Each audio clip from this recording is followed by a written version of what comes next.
Kung ang hanap mo ay quality sound at wireless convenience, check this out. The Popcorn MX100 in-ear monitors and BM01 wireless adapter, perfect combo for both wired and wireless setups. Okay guys, today I'll be sharing my experience with the Popcorn MX100 and BM01. Itong dalawang products ito, super useful talaga to sa akin lalo sa church and everyday use.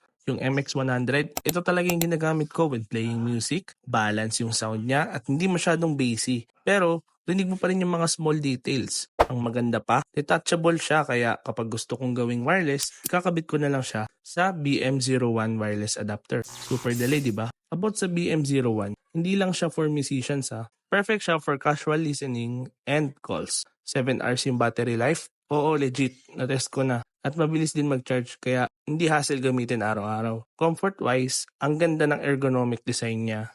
Hindi siya nakakapagod sa tenga. Minsan nga akala ko natanggal ko na siya kasi sobrang gaan at ang comfy. Plus, yung earhooks niya, kahit alisin ko muna sa tenga, nakahook pa rin. Perfect kung gusto mong marinig yung surroundings mo na hindi mo kailangan alisin yung earhooks. Yung mic niya, medyo kailangan mo lang talagang ilapit sa bibig para malinaw sa calls.